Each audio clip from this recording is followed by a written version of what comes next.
welcome to the show Banking With. Today I am in conversation with Soubhagya Parija, the Chief Risk Officer at New York Power Authority, NYPA. We are going to talk about the tips for building an effective enterprise risk management office. Thank you so much for joining today.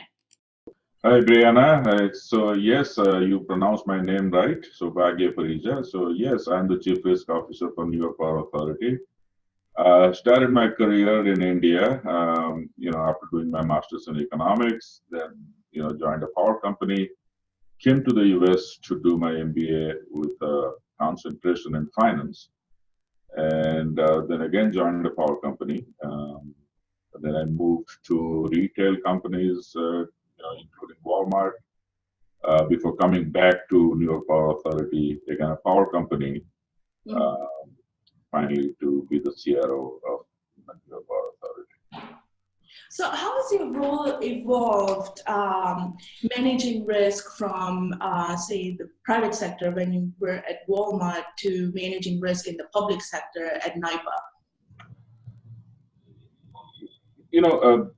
Risk management fundamentally is about really determining how much of risk the company uh, can or should accept in the pursuit of whatever the company's mission is, right? So fundamentally, that remains the same wherever you are.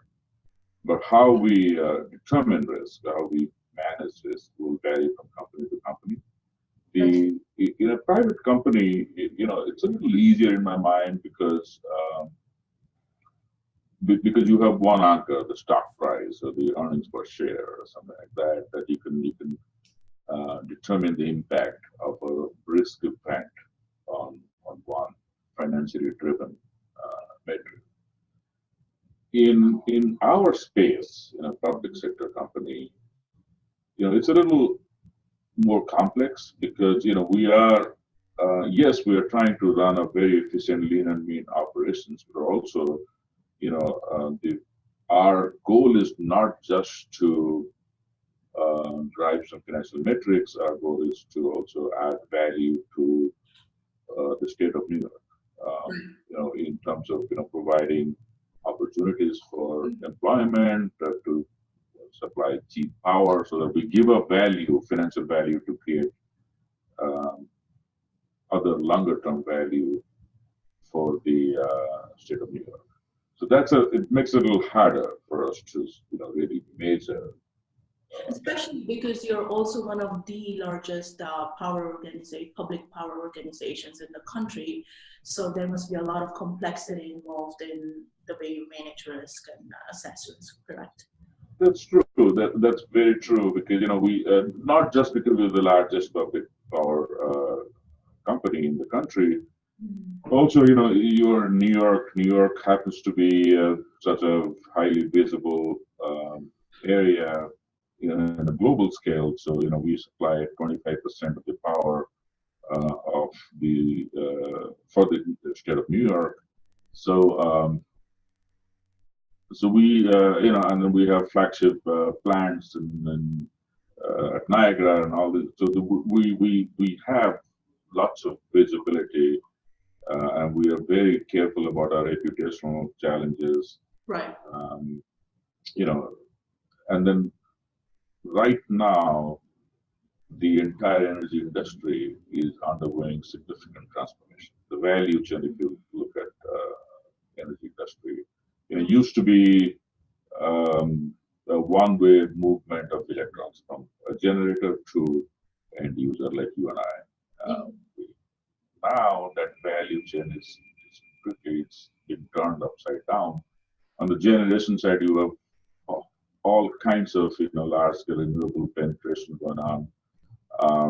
Different technology becoming cheaper.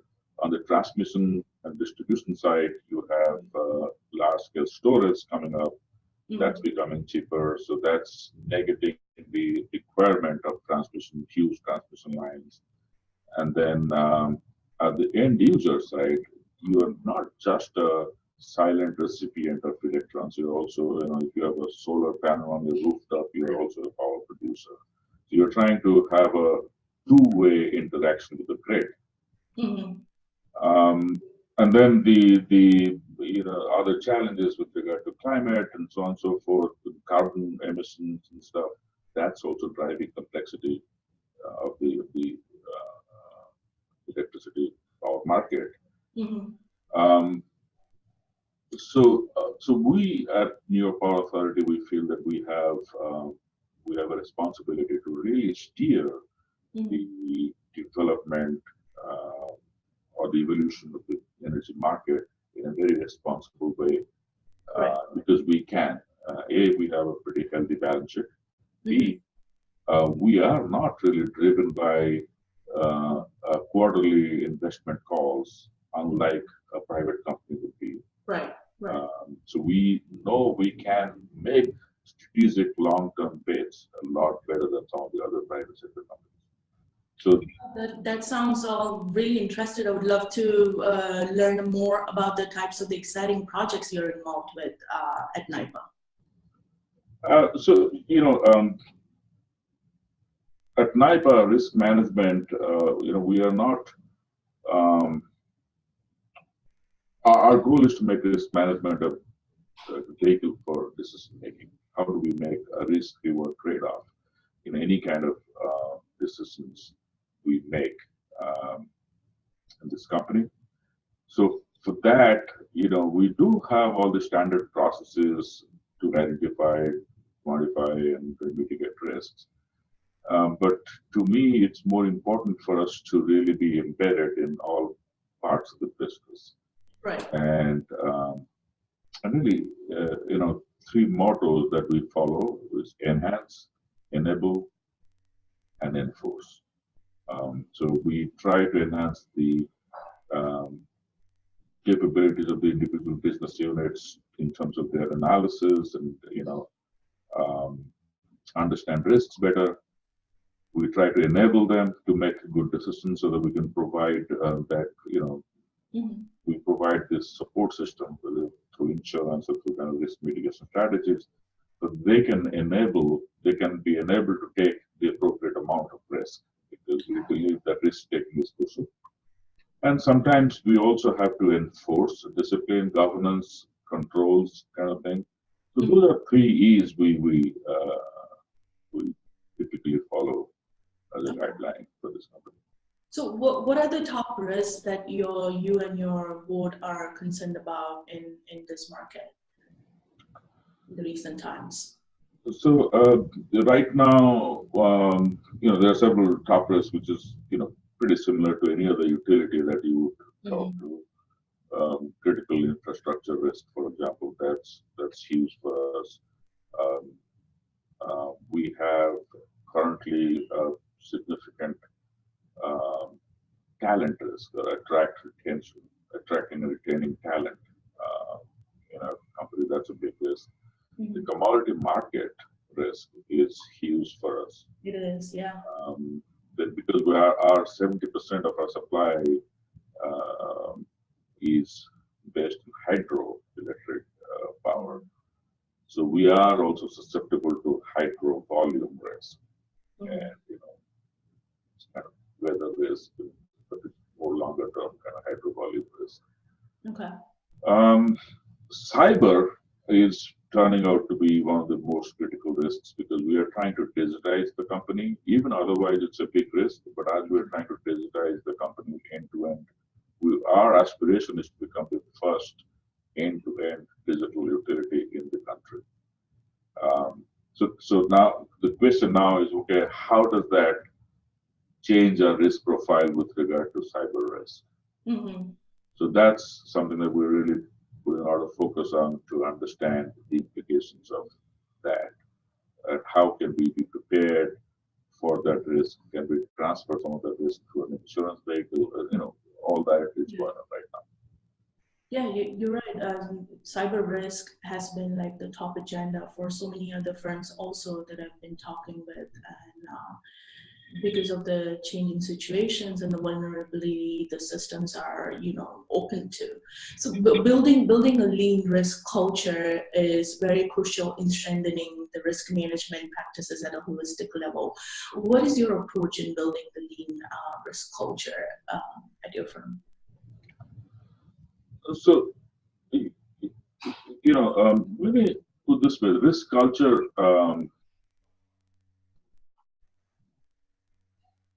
Depending on how you define risk culture, utilities are very risk aware, um, to a certain extent risk averse, uh, in typically what we do. Um, so the problem is, as human beings, we are inherently risk intelligent uh, species. We really plan for future. We try to mitigate our risks. Right. The question becomes is that when I am a business unit leader, Mm-hmm. as an example, I have my risk preferences based on my professional background, my educational background, my even cultural background, Mm-hmm. where I am at the point of my career now. If I have 2 years to retire, or 10 years to retire, or all those things play into my decision making process. So I do perceive my risk and I make risk-based decisions, but exactly what is that risk-based decision? So when you think about all these executives are making decisions based on their risk preferences, that is probably not very aligned with how the company as a whole, as an enterprise as a whole, what the enterprise's risk preference is. So there's a disconnect. And that ties to my next question.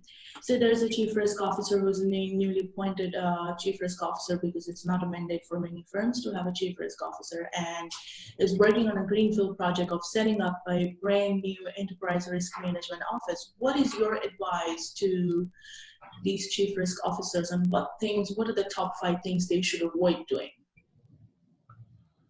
I think the first thing I would say that enterprise risk management programs in most companies, it has a tendency to turn into a bureaucratic process. It becomes Yeah. a checkbox exercise. Yeah. To a certain extent, the proliferation of the GRC tools, governance risk and compliance tools, which evolved out of SOX processes, they are, they're everywhere right now.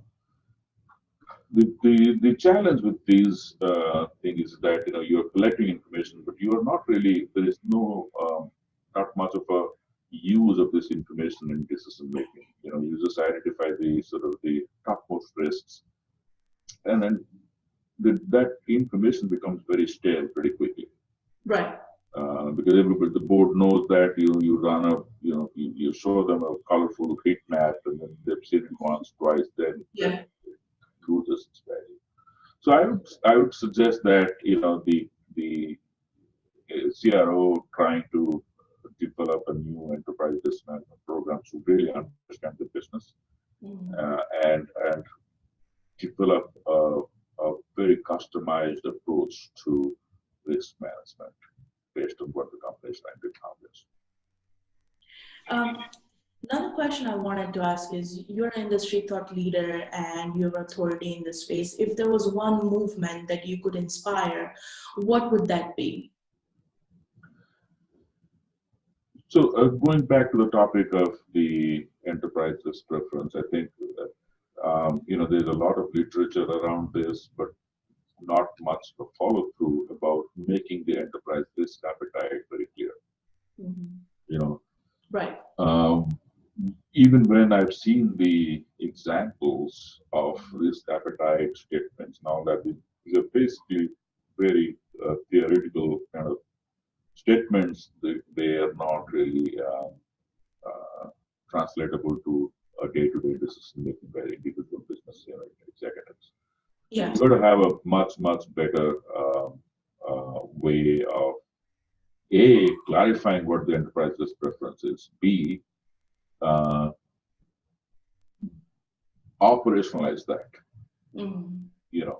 So have a top-down risk preference and then cascade it down to the business unit so that they can make their day-to-day decisions based on that risk preference. And shifting gears to more towards you, what is your favorite life lesson quote? Life lesson for? Sorry. Quote. Good.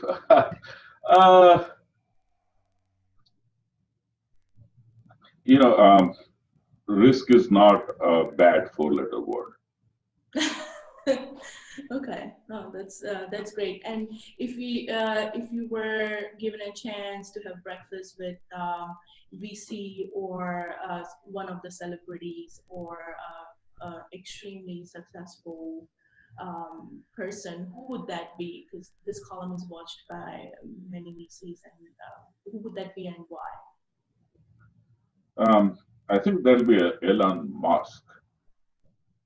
Um, you know, I've been very impressed with the audacity that he has with regard to you know, different ideas. I mean, there are lots of visionaries, but you know, he's putting those ideas into practice. Right.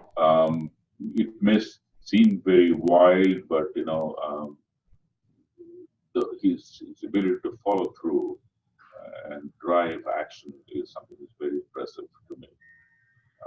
So yeah, that'll be my ideal breakfast date.